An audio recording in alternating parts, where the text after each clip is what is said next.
massive step forward. Massive, Jenna. And I'm glad we're starting the show talking about the Patriots practice because, and this is the report, because remember, we have to take every report out of Patriots practice with deathly seriousness. Is that a phrase? Arguably their best practice of the year. Wow. I can't believe it, Greg. We got it all figured out. And how far away are we, according to Mac Jones? 2%. He just wants to get on the page. 2%. We're 2% away. But the reason why everything is screwed up is because we've been reporting on the cooking and not the meal. Oh, there's eggshells everywhere. Oh, something's on fire. Well, guess what's going to happen? You're about to be delivered a beautiful offensive omelet. If you look at what the Patriots did last year, Hubs, can we show the offense from the Patriots last year? You would think, oh, you know what? They must have been bad if they're going to reinvent their offense. Not really. 27 points a game, 15th in yards, 8th in rushing, 14th in passing. I would describe that as pretty good. Now, yes, do we score 54 points on the Jets? Sure, but it counts. Do we score 50 points on Jacksonville? Yeah, but it counts. But Bill Belichick, in all of his wisdom, Nick, decided, you know what? Now that Josh McDaniels is gone, let's take a little bit of a step back and then 2 steps forward. So do I think Mac is going to have a significant upgrade this year and all those numbers are going to go up? Yes, I do. But I want to hear it. We have good report from practice, so tell me what you're upset about. Good report from practice. No, I'm not upset. I'm not upset about anything, but this is, you called it the best practice of the year. If your kid has failed every test of the semester and then comes in with a D+, that's the best test of the year. It doesn't necessarily mean we should start fitting him for the valedictorian cap, or as Wild would say, the valedictorian cap, but that's neither here nor there. Can we show Wild's graphic one more time, please? Because, Greg, this is why my answer is a step back. Because the Patriots offense was surprisingly effective last year. For them to take a step forward, we think this team is going to have a top 5 scoring offense? Of course not. We think this team is going to be above average in total yards? Of course not. And the other element, Wild's yada yada, the big, why? Because last year, you got fat and happy against awful teams. So Mac Jones last year won 1 game against playoff teams, played well against playoff teams 1 time. That was the Titans game. I guess, 2 games against playoff teams, but Mac Jones was not really a part of the other one. That's the Bills game. You had 2 wins against the Jets. You beat the Texans. You beat the Panthers. You beat the Falcons. You beat the Jags. The worst teams in football plus the Lions. Greg, that's not what the Patriots have on deck this year. And we can show their schedule quickly before I throw to Greg. They start the season underdogs in 3 of their first 4 games, and the 1 game they're not an underdog's a pick'em against the Steelers. That has 1-3 at best written all over it.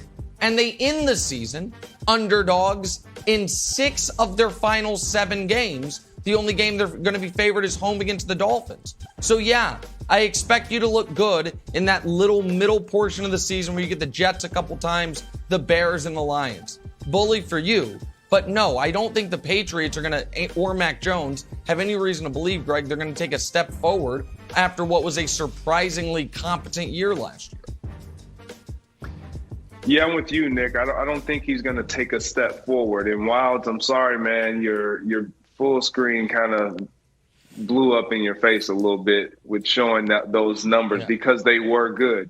But for me, like even listening to that press conference, like looking at his body language, like there is concern. There is a level of discomfort with Mac Jones. Him personally, forget the offense. Him personally, he looks a little concerned. Yes, he may say he believes that he in himself and that he can figure it out. And I do believe he'll figure it out.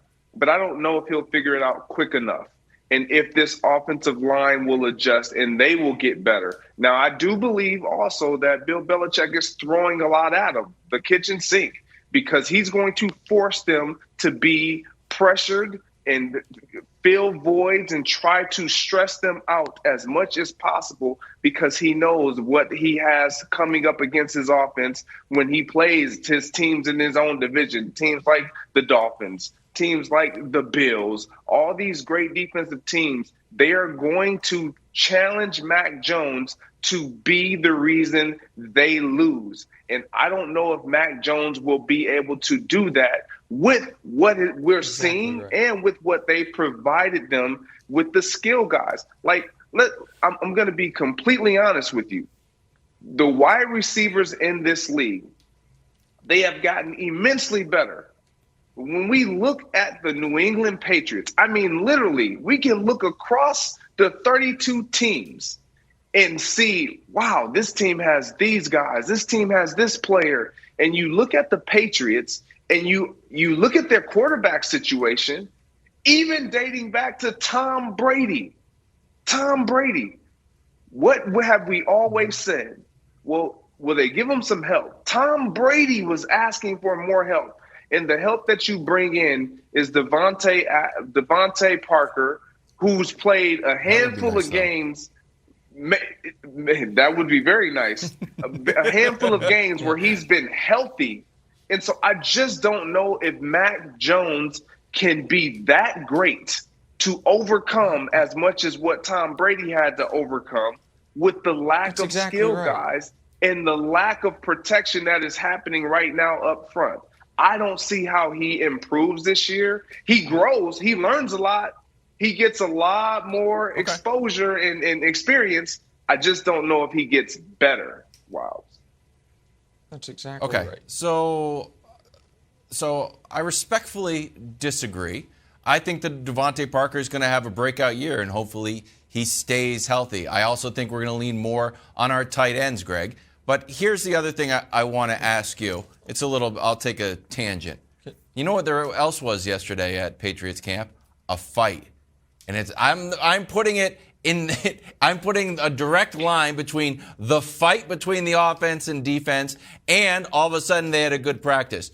Do you think I'm crazy for thinking that a fight between the units could sort of galvanize the team a little bit? Mac Jones called it tough love in his press conference. Look, it's like, from what I'm hearing, it's like the only fight that the defense has had. It's been too easy for them. They've been throwing all the punches. There you go, Greg. This is literally the only fight. Wow. Yeah. This is literally the only fight that the defense has seen put up against them. And so, yes, this is promising because they're getting upset. I just don't know if it's going to translate into them actually performing well as an offensive unit against other defenses. I also want to take the emotion out of this just for a moment and just talk very practically about how we would evaluate any team, whether it was a team that I historically kind of, as Wildes likes to say, have a burr in my saddle for, or a team that Wildes is one of his 6 favorite, NFL teams, because Wildes loves sports and just has quarter of every league as his favorite team. But he has a special place for the Patriots. Remove it. Let's just call it Team X, okay? If we all agreed that this team had one of the least impressive groups of pass catchers in all of football, and that same team was spending more money on this year's cap on their pass catchers than any team in football by a mile, would you say, well, that's a recipe for disaster? You have the single most expensive wide receiver and tight end room by a huge margin of the entire league, and there is not a single difference maker, proven difference maker in that. If you had a team that's like, well, they don't have a single quality, above average, Pro Bowl caliber offensive lineman, and it's the most expensive offensive line in football, that concern would be twofold. One is, well, I don't know how good that unit's going to be. The other is, it's a hard-capped league. They must have then been cheap elsewhere. They must have, let their best player walk in free agency because they didn't have the money to sign him, as the Patriots did with J.C. Jackson. It's one thing, Greg, to do what they did with Brady, which was never spend money, not never, but at the end, not spend money on the receiver position. It's another thing to spend all this money on receiver and tight end and still have the 31st ranked units in the league. That's a huge, huge concern for the Patriots that they've misallocated those funds.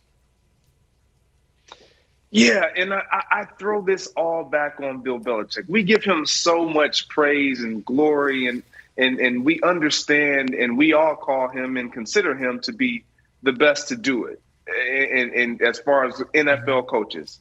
However, when you look at what we're talking about right now, what you just highlighted, Nick, the wide receiver room, one of the main reasons I believe that they've always struggled, outside of the outliers like Randy Moss, bringing him in, because I truly believe he would rather have a good, mild-mannered individual versus bringing in a guy who might be a little bit more contrast to what they are typically going to have walk into that room. A flashy guy, a guy who's going to be loud, a guy who's going to be a little disruptive, but also disruptive on the field. Like, that's what they need. That you're bringing in guys who are really good. They're good players.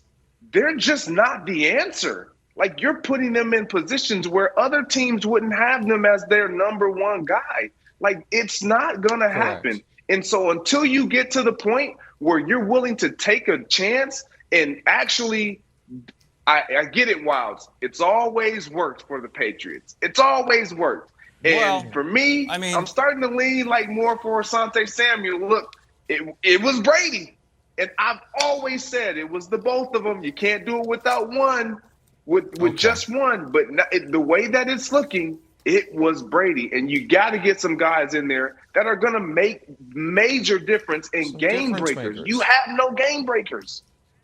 No, exactly right. So that's exactly right. A few things now that I'm under attack. One, it has always worked. And we've got 6 Super Bowl rings, and Belichick has 2 other Super Bowl rings from his Giants days. So 8 in total. So I think his plan has proven effective.